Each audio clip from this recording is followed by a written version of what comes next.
What's up, Venture students? Thanks for hopping on and watching this week's teaching. This week, we're going to be talking about Easter and the resurrection. Since it was Easter, I thought I'd try to get out and try to watch the sunrise, but a little bit too cloudy for that. And so that's why we're outside today instead of abiding by the shelter-in-place rules and hanging out in the house. I don't know what you think about Easter. Growing up, Easter for me was halfway all right and halfway not so all right. And even now as an adult, I love Easter.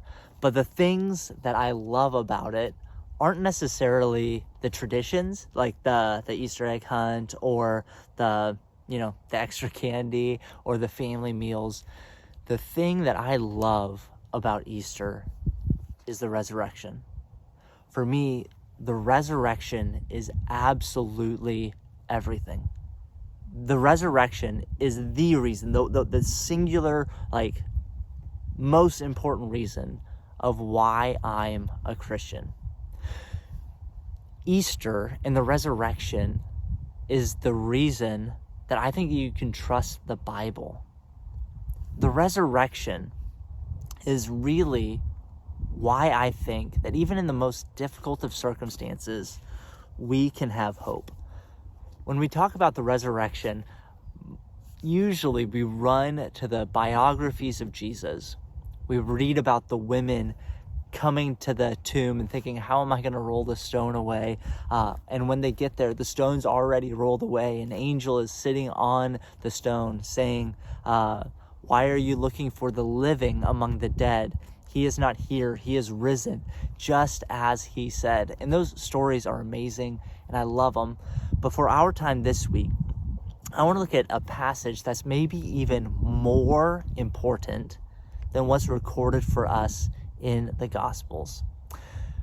This morning, I want to look at 1 Corinthians chapter 15. In 1 Corinthians chapter 15, Paul is writing about the resurrection, and he leaves some of the most important evidence that verifies the resurrection for us today. Here's what Paul says. Now, I would remind you, brothers and sisters, of the gospel that I preached to you. Paul is saying, this is the gospel. And a lot of times when you're raised in the church, the word gospel gets thrown around so much. You think what does that even mean? And Paul's going to give us a definition here. He says, this is the good news. Something happened that changes everything. Well, what is it, Paul? He'll tell us. I delivered to you as of first importance what I also received. And let's stop there as well. Paul says, I'm giving to you something that I also received. And we'll see in a little bit, this is actually important. Paul is saying here that I'm quoting somebody else. And Paul is actually quoting an early Christian creed. A creed is just a summary of Christian teaching. In the first century world, when Paul was writing, you can guess that about 70% of the world was illiterate. They couldn't read, they couldn't write. And so in order to preserve teaching, what you would do is you would condense it into memorable sayings that you would remember just as they were transmitted orally. And so Paul is quoting one of these oral, simplified statements of Christian teaching. And he says, I didn't come up with this. I got this from somebody else. And here's what it is. That Christ died for our sins in accordance with the scriptures. That he was buried and that he was raised on the third day in accordance with the scriptures. I love the simplicity of this passage. Paul lays out the good news of Christianity in a real simple way. Jesus died. He was buried, and then he was resurrected. He came back to life. This teaching, this gospel that Paul reminds us of is simple enough for the youngest child to remember. If a kid comes up to you and says hey, what is Christianity all about? Well, let me tell you, Jesus died, was buried, and resurrected. But even though it's so simple, it's strong enough for even the most complex or difficult questions that life can throw at us.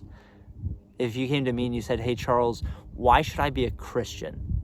Why Jesus and Christianity over Hinduism or Buddhism or Islam or atheism? Why should I choose the truth claims of Christianity over the truth claims of all of the other religions? I would quote what Paul says, that Jesus died, that he was buried, and that he was resurrected. And because of that, you can trust the truth claims of Jesus. His resurrection verifies his message. Or if you came to me and said, Charles, I'm just struggling with this, whether it was an addiction or it was anxiety or depression or whatever issue you were going through, I think that Paul's statement here has power in that situation. He said, you can get through what you're going through because Jesus died, he was buried, and he came back to life again. And the same power that brought Jesus up from the grave can be at work in your life. And so there's no problem that we're facing that Jesus isn't strong enough to fix. Everything, absolutely everything in Christianity rises and falls on the resurrection. Paul will go on in 1 Corinthians 15 and he'll say pretty much that. He says, if Christ has not been raised, then our preaching is in vain and our faith is in vain. So Paul says, if Jesus didn't actually come back from the dead, then everything that we're saying here, it's vain. It's not worth anything. We shouldn't be doing this. He goes on and he says, if Jesus didn't rise from the dead, we are of all people most to be pitied. Everything rises and falls on the resurrection, which is why I love what Paul says after he tells us the summary of the Christian message. He says, and that he appeared to Cephas. That's Peter, and then to the 12. Then he appeared to more than 500 brothers at one time, most of whom are still alive, though some have fallen asleep. Then he appeared to James and then to all of the apostles. Last of all, as to one untimely born, he appeared to me also. Paul is saying that everything rises and falls on the resurrection, so you need to accept this not on blind faith, but on the basis of really good evidence. And Paul lays out that evidence. He says he appeared to Peter. You know Peter. They also called him Cephas. He appeared to the 12 disciples. Well, Judas wasn't there, but as a group together, they were called the 12 disciples. Then he appeared to 500 people at one time, most of whom are still alive today. And then he appeared to James. And then he appeared to Paul also.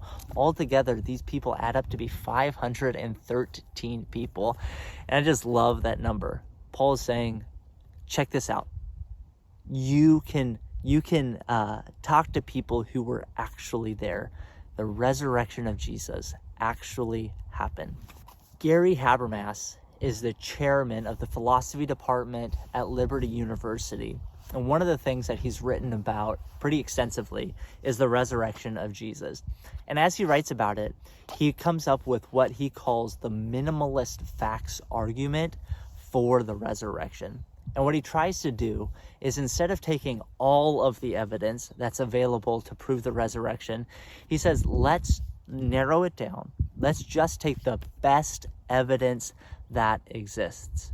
And for Gary Habermas, the best evidence that exists that proves the resurrection is right here, 1 Corinthians chapter 15. And there's two things that make 1 Corinthians chapter 15 amazing for proving the resurrection. One, we know who wrote it. Most scholars agree Paul wrote 1 Corinthians. And that means that, we have a well-educated, informed, connected individual writing about history in his day. That gives it some trustworthiness. Not only that, We know who wrote it, and we know when it was written. When you look at 1 Corinthians, you can tell that it was written in either 55 or 56 AD. I'll say that again. 1 Corinthians was written in 55 or 56 AD. And here's the amazing part. That is 25 years after the events of Jesus' death, burial, and resurrection. 25 years. And as you compile that evidence, hey, we know who wrote it, we know when it was written, that lends to the reliability that this actually happened. What I have found, though, is that a lot of times we can know about the resurrection, but not care about the resurrection. The first time I read about the minimalist facts argument, I was studying for a sunrise service for Easter, and it's Easter, right? It's a big deal. And so I wrote the message ahead of time. I practiced it on the high schoolers on Wednesday night before Easter. I taught them pretty much the same thing that I just taught in this video. And I remember walking out of youth group that night just thinking, like, everything that I said was true, but who cares? How does the resurrection of Jesus actually affect my day-to-day life? The next day, I got a call from my dad. My dad said, "Hey, Charles, we just got out of the doctor's office, and Mom has just been diagnosed with stage 4 lung cancer. And the outcome doesn't look to be very good. There's probably, they're thinking that she'll have a couple of months left." I just remember being totally shocked, inviting my sister to come over, and we hung out and called up Mom and just spent time with her on the phone, spent time, chatting with the family, and honestly just spent kind of that weekend shocked and stunned, and didn't even think about the sunrise service until early Sunday morning. And early Sunday morning, I'm getting up, I'm on the way to church, and I'm asking myself again, like, why does this matter? And that's when the light bulb clicked for me. The reason that the resurrection matters, the reason that Easter matters, is because we need a certainty that death is not the last word.